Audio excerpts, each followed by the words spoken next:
Good Saturday morning. Sorry about the lighting, it's kind of dark in here, but we are hoofing it today because I set my alarm, but guess what? I set it for 6 p.m. I didn't wake up until about 7:40. It is now about 10 after 8. And we want to get there to hear the speakers and all that fun stuff. So we are going to be hoofing it, as the old folks say, to get there on time, to find a good seat, because yesterday I was milling around talking to vendors and didn't get a good seat. I had to stand up, which was not fun. So let's get going. Okay, we are here. We hoofed it like crazy. Let's go find a seat. Ooh, yep. Here at KetoCon, this is day number 2. Yeah.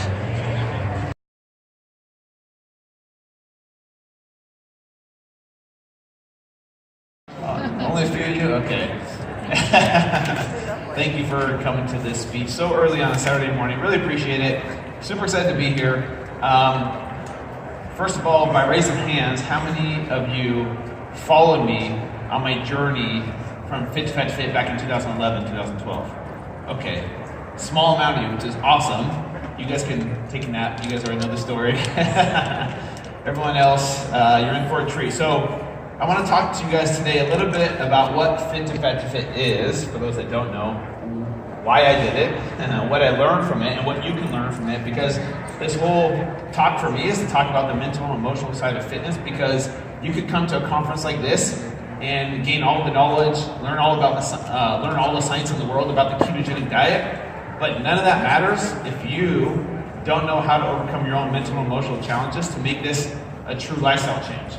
So it doesn't matter how much you know, in my opinion. There's a quote that I live by. It says, "No one cares how much you know until they know how much you care." And that's what Fit to Fat to Fit is all about, and that's what this Fit to Fat to Fit movement is all about as well. So I'm going to start here from the beginning, but a lot of people confuse me with this guy, so please don't confuse me with Ben Stiller or ask me to do Zoolander or Blue Steel or call me Fokker. I get it all the time. You can see a slight resemblance, right? You got to burn it to earn it. All right, let's start off with this picture. So back on May 7th, 2011, that was the first day I decided to start my Fit to Fat journey.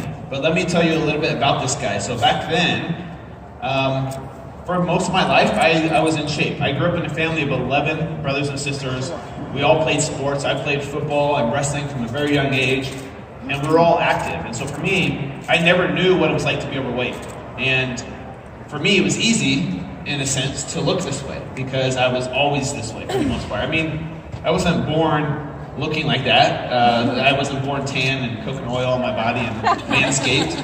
But for the most part, I was in shape for most of my life. And I became a trainer in 2009. And very quickly, I knew that there was a disconnect between me and my clients who were mostly overweight, who were trying to get fit. And I would get frustrated with them. You know, why is it so hard for you to just follow the meal plans that I give you in the workouts? It's not that hard. And they would tell me, "Oh, Drew, you know, I was doing really good on the meal plans you gave me, but I gave in, had soda," or, "Man, I went out with some friends and drank too much and ended up eating too much." And I'm like, well, it's not that hard. You just put down the junk food and you just follow the plan, and then boom, you'll be fit in no time. It doesn't seem that hard to me, because for me it was easy. And they would tell me, "You know, Drew, you don't understand how hard it is, because for you it's always been easy." And I kind of took that to heart as a trainer, and a lot of trainers, sometimes we have an ego. We think we know it all. We're like, but for me, I took that to heart, and I'm like, maybe there's something I need to learn as a trainer to better understand where my clients are coming from. So I'm thinking of these ideas, and for whatever reason, I know it sounds crazy, the idea of getting fat on purpose, I know it sounds ridiculous, sounds crazy. It was like a lightning bolt moment where I started my journey back to fit. Really quick, I want to show you guys a clip from Good Morning America explaining what the journey from fit to fat entailed, and what it was about, and what the rules were that I was following. So Drew Manning was a personal trainer with washboard abs. Now, thanks to a steady diet of donuts, corn dogs, this fitness buff has gone from lifting weights to gaining weight, packing on more than 70 pounds on purpose. And what he says is an attempt to help others get in shape. Drew and his lovely wife, Lynn, will join us live in just a moment. They're right over there in the studio. Hi, guys. But first, a look back at Drew's journey from fit to fat. Meet Drew Manning, a self-proclaimed fitness addict who has dedicated his life to working out and eating healthy. So, why is this personal trainer almost 80 pounds overweight? This was him back in May. A fit dad. So to better understand what some of my clients go through, I decided to let myself go for 6 months. No exercise, unrestricted diet. 25 weeks ago, Drew had a 34.5-inch waist, 17-inch neck, and weighed 193 pounds. Today, he has a 47.5-inch waist, 19-inch neck, and weighs a hefty 269 pounds. With the support of his wife, Lynn, he has documented his weight gain on his website in weekly weigh-ins, photos, blogs, and videos. To eat corn dogs is what you guys want to see me eat. In just the first month, Drew gained an astounding 21 pounds. This right here wasn't there. I wasn't there before. I just walked up the stairs, so I'm a little bit out of breath. And as the weeks progressed, the weight took a heavy toll. It's already really hard, I'm not gonna lie. Sometimes I doubt, what am I doing? Are you crazy? It affected all aspects of his health. My glucose levels were high, my blood pressure was off the charts. So it's getting a little scary. Everyday tasks became a struggle. You have these rolls of fat like everywhere, kind of impeding you from, bending over to tie your shoes. His once Adonis-like figure replaced by a much larger physique. So that puts me up at like 76 pounds almost, which is unbelievable. Now begins the real challenge, the journey to reclaiming his former fit self. All right. Who wants a cheeseburger? It did look good though, didn't it? Right? Just without the bun, right? So basically, in a nutshell, just to recap, 6 months I would stop exercising. I could eat whatever I wanted to. And then in the next 6 months, I would walk the walk, put my money where my mouth is, and show people, hey, this is how you lose the weight. Sounds very simple, right? It was not simple, I'll just say that. But, that was the idea in a nutshell. And then here I was, I had this idea, and boom, I decided to get started with this. I didn't have any media connections to get on TV. I didn't have any marketing strategy really, other than I started my own YouTube channel, started my own website, and I'm like, okay, I'm gonna document as much as possible and put this out there and let people follow along on this journey to see what happens to me during this this time frame. What I wanted to do though, how many of you have seen the documentary Supersize Me? I think most everyone in here, right? I think most of us know fast food is unhealthy for us. We still eat it from time to time, but we know for the most part it's unhealthy for us. What I wanted to do though was focus on everyday American foods that a lot of us grew up with in the 70s and 80s that sometimes we think isn't that unhealthy for us. Those are the foods that I wanted to focus on. Everyday processed American foods, and I'll give you guys a typical day in a second. But you heard me talk about why I was doing this. One was to gain a better understanding of what it was like to be overweight for the first time in my life. Now, would this give me a complete understanding? I'll be honest, no. Even if I did it for 10 years and kept the weight on and gained 200 pounds, it still wouldn't be the same as someone who grew up their entire life out of shape. And so that wasn't the purpose of the journey, right? But it was for me to gain a better understanding for myself. But then also to inspire people. I know this sounds weird. How could this inspire people? I'll tell you at the end how that came to fruition. So here I am, I have this idea, and I get started with it, and I remember my first meal was trying to eat a dozen donuts, and if you go on YouTube, you can see this first video out there. I failed miserably. I only got through 7, and I was thinking to myself, this is going to be way harder than I ever thought. And so it was. But then, here I was with this idea. I get started. The first month, I'll be honest with you guys, was kind of fun to, I had this sense of freedom to go to the grocery store, skip the produce section, go down the cereal aisle, go down the cookie aisle, the soda aisle, and all the options we have here in America for all these foods. I don't know why we have hundreds of different types of cereals and cookies and sodas that we can choose from, but I'll be honest with you, it was fun. I had this sense of freedom, and I didn't have to go to the gym at all for 6 months. I'm like, this is gonna be kind of fun. But really quickly, about a month in, things became way harder than I ever imagined. You heard me talk about it in the video of, bending over and tying my shoes. I've never experienced having to hold my breath to put my shoes on or to clip my toenails. So those things were a surprise for me. Walking up the stairs, I was out of breath. I started snoring about a month in, which affected my sleep, which affected my energy levels, which affected my mood, which affected my personality, which affected my hormones. And I was a totally different person, not just physically, but on the inside as well, doing this journey. And just to give you guys a typical day of what I ate, for breakfast, I had a pretty typical American breakfast. I remember as a kid in the 80s, we had these commercials that showed a typical a standard American breakfast, and it was a bowl of cereal, a piece of toast, and a glass of orange juice. Right? Do you guys remember those commercials? That was like a complete American breakfast. And so I would have cereal for breakfast, usually Cinnamon Toast Crunch. Who here likes Cinnamon Toast Crunch? Seriously, that's probably one of the best foods out there. And it became addictive really quick. So I'd have cereal for breakfast, a tall glass of juice, and then obviously between breakfast and lunch I would have a snack, and that was usually like a chocolate-covered granola bar with a soda, and my drink of choice was Mountain Dew. For lunch I would have a couple of peanut butter sandwiches on white bread, peanut butter and honey, peanut butter and jelly. And then between lunch and dinner was another snack, and that was usually a bag of chips and another soda. And then for dinner, white pasta, marinara sauce, maybe a side of garlic bread. And then of course at nighttime, something sweet to snack on, and cookies, ice cream. Sometimes if I was really lazy, I would have another bowl of Cinnamon Toast Crunch. And for whatever reason, the Cinnamon Toast Crunch tasted better at nighttime than it did in the morning. And so that was a typical day for me. And you guys wouldn't believe how many hundreds of people that were following me emailed me and said, Drew, you eat exactly the way I eat. Like the foods that you're eating, that's exactly what I'm eating. And a lot of Americans are stuck in this this phase of eating these types of foods. Why? Because they're cheap, they're convenient, right? And they taste really, really good. Like I said, Cinnamon Toast Crunch, Mountain Dew, I can eat all day long.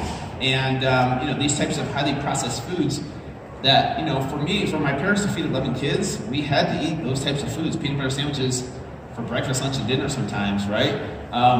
But so many of us are still eating these highly processed foods because they are convenient. And sometimes they're marketed to us as, now, I freaked out. I wanted to go up to strangers and say, hey, I don't really look like this. This is my before picture. Go to this website. This is just an experiment. This isn't me. Like, I didn't feel like this is me.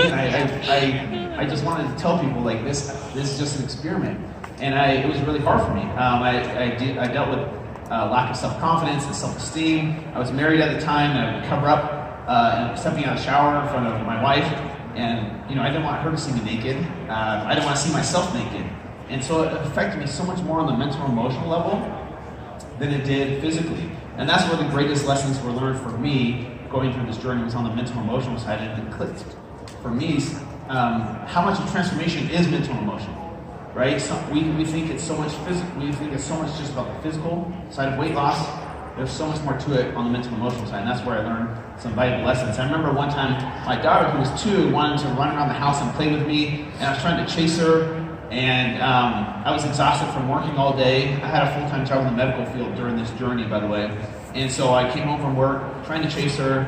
After about a minute, I was out of breath. Chafing became an issue, which is super uncomfortable and I was not prepared for. And I had to tell her, hey, Daddy needs a break. I need to sit down. I need to relax. And she's like, no, come play. She didn't understand, right? And she had, these huge tears coming down her face, trying to get me to play with her.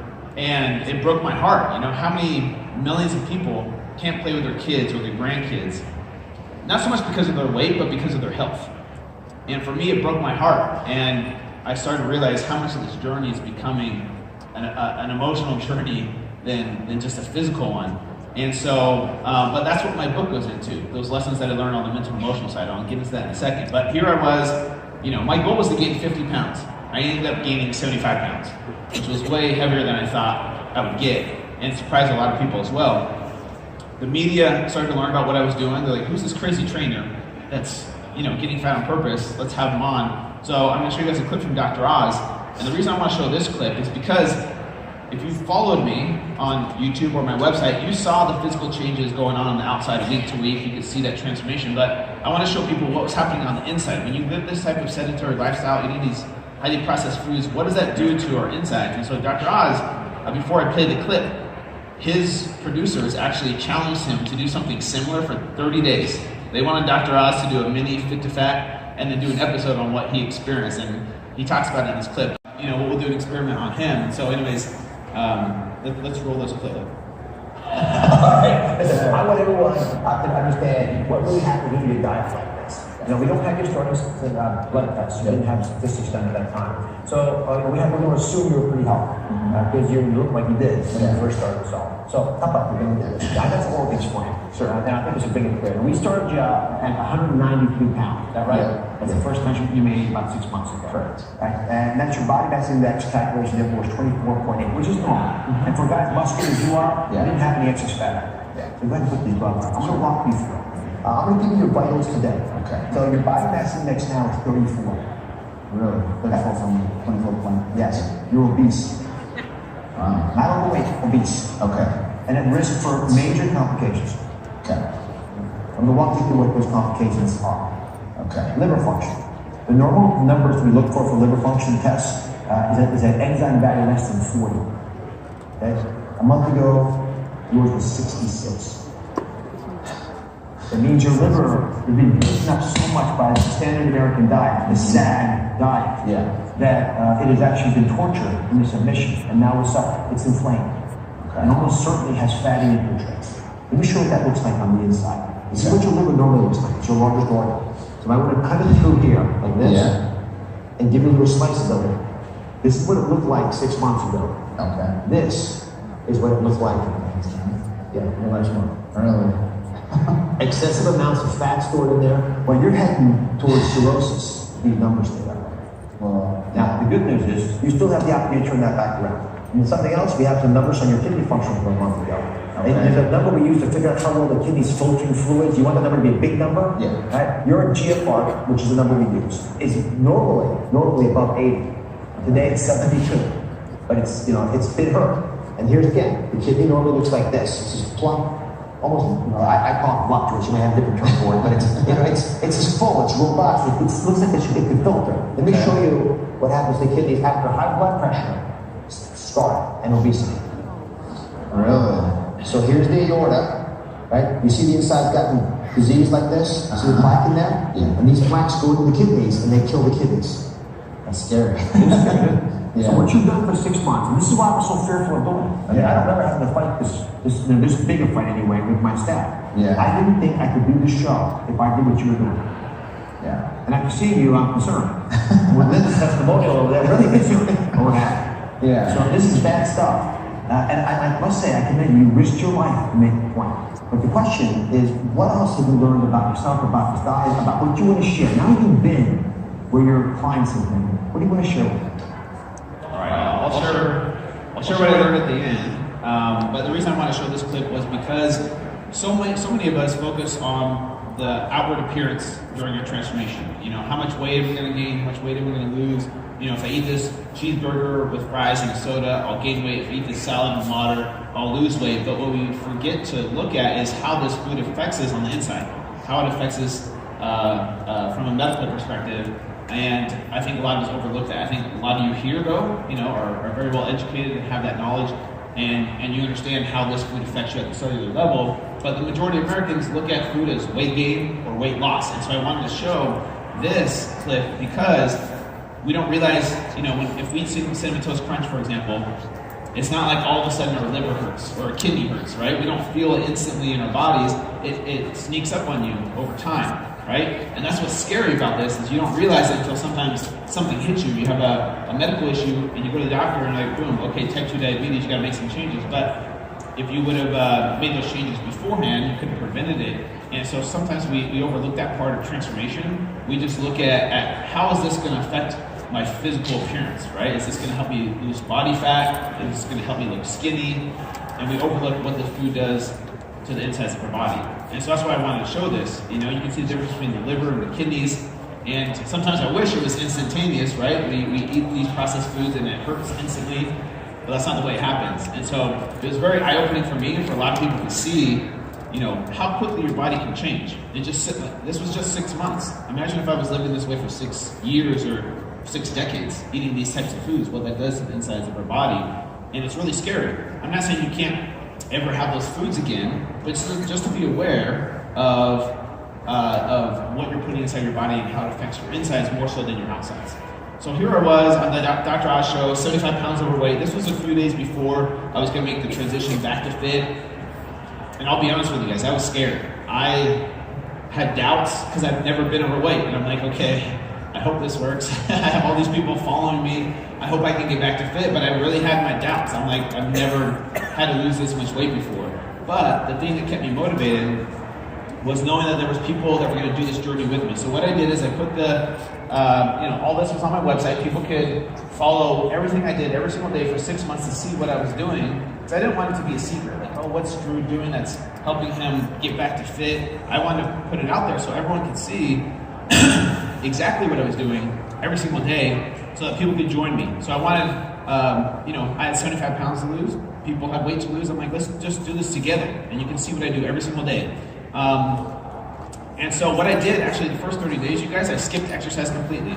I didn't do any exercise the first 30 days. All I did was change my diet. So I went from 5,000 calories of Cinnamon Toast Crunch, white bread, Mountain Dew, to about 2,000 calories of real whole food.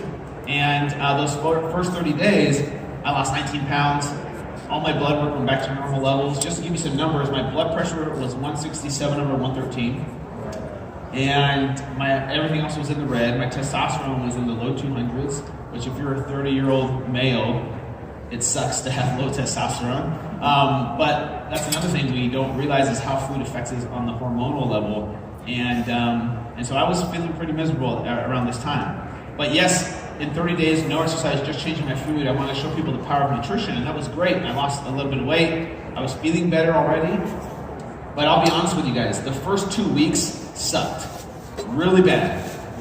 Because here's the thing, I went from eating these highly processed foods to all of a sudden the next day eating spinach and broccoli and kale and chicken breast, and that's cool, but I felt miserable. And here I was, a proponent of health, trying to tell people, oh, living healthy is fun, the food tastes good, you feel great. No, it sucked. I never felt worse in my life. I was going through these withdrawal symptoms that I had no idea I would go through. And that's where it clicked when I realized my clients had been telling me this when I would give them a meal plan and say, hey, you got to eat real food now, even though you've been eating this junk food for your whole life, and they couldn't stick with it. And for me, some of that had only been living this way for 6 months to feel these withdrawal symptoms where I had headaches, I was grumpy, I was moody, and I felt miserable. And I could start to empathize with my clients and people that struggle with transformation because I realized how powerful the emotional connection to food really is. For me before, I'm like, look, it's just a lack of willpower, push your way through it, stop eating the junk food, put down the soda, and you just do it. It's not that hard. And then here I was, a personal trainer, proponent of health and fitness, and here I was struggling with those withdrawal symptoms. It was as if I was trying to get off of the drug. And that's where it clicked. I realized how powerful that emotional connection to food really is, and it helped me empathize with people that are trying to make that transformation, because this stuff is thrown in their face all the time. And I know it's different than drug addiction, but imagine if a drug addict had to go to Walmart and at the checkout aisle and on TV there's commercials of their favorite drug right in their face every single day. And that's the battle that some people have to face that are food addicts. And for me, it was really humbling and eye-opening. And I realized just how wrong I was when it came to the emotional side of transformation. And it was very humbling. But I will say this, after about 2 weeks of hell, it did become more manageable. The cravings were still there. The cravings still are there. Every time I walk down the grocery store aisle and there's Cinnamon Toast Crunch right there, I still, miss that relationship. It still calls out to me. But it's more manageable than what it used to be. So after the 30 days of no exercise, I did have to go back to the gym, you guys, and this is another humbling part of this journey. I had to go back to the gym. I was still 50 pounds overweight. I looked a little bit better, but I was still overweight. And I was freaking out because the gym is a different beast than just public. I had to go back in, and I didn't know if people knew what I was doing. And here's the thing, whether people judge you or not, you feel judged. And even me, I experienced this. And I remember clients telling me, I don't like going to the gym. I don't like the way people look at me, or the way I feel. People are judging me. I'm like, no, that's just an excuse. Like, no one's judging you. And whether people are judging you or not, you don't really know, but you feel judged inside your head. And for me, I experienced that as well. But for me, knowing that there were thousands of people that were doing this journey with me, I knew that I couldn't let them down. And that's what kept me accountable and motivated, because I'm like, if these people can do it, I can do this too, because I was the face of this. And I had to walk the walk. I couldn't just stay stuck at Fit to Fat and be like, you know what, guys, it was too hard. I'm just going to stay in this position the rest of my life. So I had to do it. And but knowing that other people were doing it with me kept me motivated. This is a good friend of mine, Calvin, who is on his journey back to fit. He actually lost 200 pounds back in the day, gained it after some family tragedy, and now he's been doing keto for the past 6 months. He's down almost 100 pounds so far. This is his first day, and I'll show you guys his picture later on. But it was interesting how inspiring it was for a lot of people, because here's the thing. I kind of knew I was going to get back to fit. I mean, I had my doubts, but my hope was that I would get back, and I did, which was cool. But that's not what Fit to Fat to Fit is all about. It wasn't about my journey back to fit. It was about those everyday people who, from all over the world, that hadn't been overweight for 6 months, or only 6 months, but who struggled with this their whole life. And they found this journey inspiring enough to join me on that journey back to fit. And that's what Fit to Fat to Fit is all about. Because if you think about it, I was only overweight for 6 months. I had muscle memory. I had the discipline. I had the knowledge. So for me, it wasn't the same as someone who had struggled with transformation their whole life. And that's why I really spotlight these people who hadn't been overweight for just 6 months, but who had been struggling for a long time. And that's what makes it relatable, right? Not everyone's going to be able to relate to me and my story, but I can always point them to Team Drew, these people that really embrace this as a lifestyle change. And for me, that's what Fit to Fat to Fit is all about. By raise of hands, how many of you guys have seen, or how many of you guys know that I have a TV show? Okay, just a few of you. Okay, there's a TV show called Fit to Fat to Fit. I'm going to play a clip in a second, but that's what happened after this. I wrote a book about it. The book got turned into a TV show, and now instead of me doing this, going from Fit to Fat to Fit, because I can only do it one time, you guys. I can't do this every year. We have other trainers that we put through this process on the show. I'm going to show you guys a clip of that.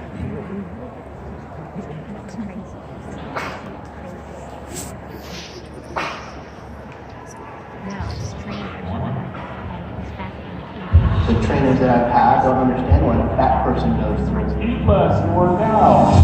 Fitness is a huge part of my life. Can I put myself in my client's shoes?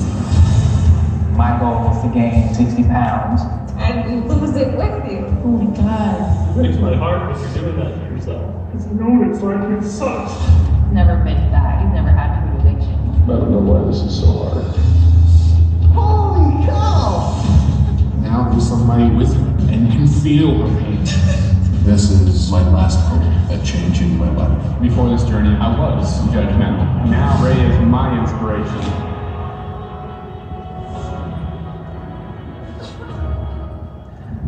So here's what we do on the TV show. We take other trainers.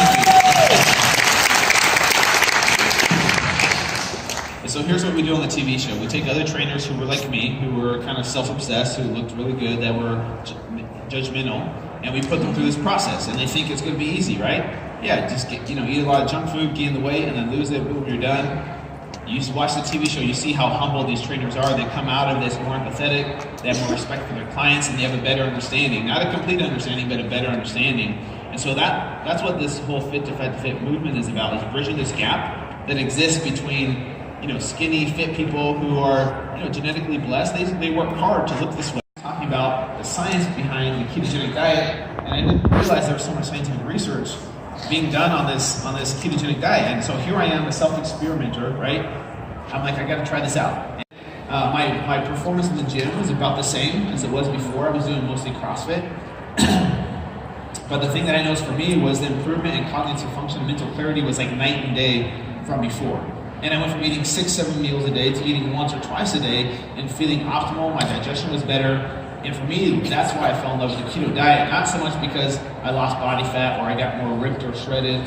Yes, that can happen to some people. It can be for fat loss or weight loss.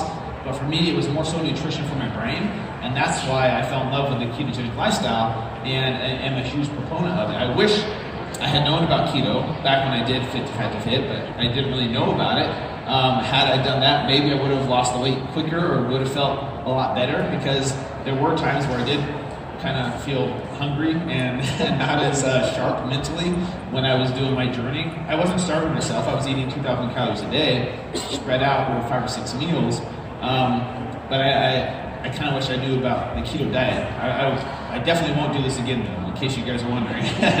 Maybe we should do it, but do it with a keto approach.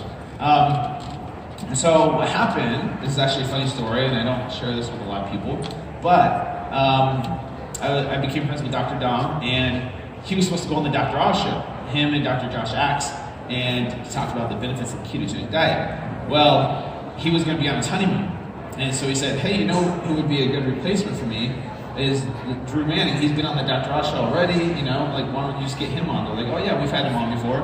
So obviously that's not an even comparison. There's Dr. Dom and there's me, but they're like, yeah, bring Drew on. So I was able to go on the Dr. Oz show, talking about the benefits of the ketogenic diet, and then that's where, you know, people started following me and wanted to learn more about the ketogenic diet. And since then, have coached tens of thousands of people on the keto diet. And that's the thing, I think a lot of you guys know, is that it's very bio-individual. There's no one-size-fits-all approach when it comes to keto, and that's why I'm a huge proponent of empowering you and other people to become their own self-experimenters, right? That's how you're going to know what's optimal for you. Hopefully I was able to capture a lot of the Drew Manning, but let's go look at some vendors. What's up? Can I go ahead and get one? Oh, 100%. Sure. Now what is this one? This is the butter? Yeah, it's a nut butter. It's mostly macadamia so this nut is base. the pure cashews, nut butter, and protein. It's like oh, cool.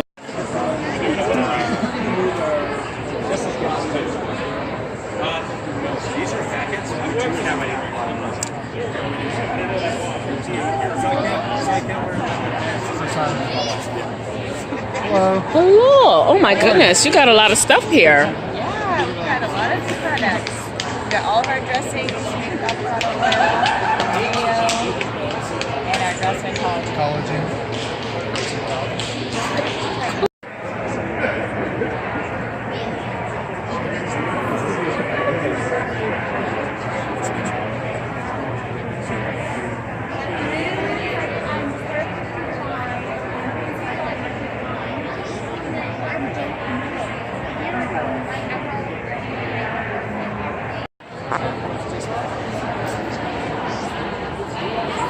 Really? Hi. Coffee creamers. Oh my gosh. Tell me about your coffee creamers. Sure, yeah. So our coffee creamer is, we love Bulletproof. Oh, am I on camera right now? Yeah. Your few seconds of fame. Yeah, so we love Bulletproof, and so we wanted to do a high healthy fat coffee creamer that tastes really, really good. So we have 3 flavors. Our mocha is our least sweet of the bunch. We have French vanilla, which is our best seller. It's moderately sweet. And then we don't have our third one here. It's coming. It's called caramel macchiato. It's like a dessert. So it is amazing. So high fat, super healthy fats, and tastes really, really good. Cool.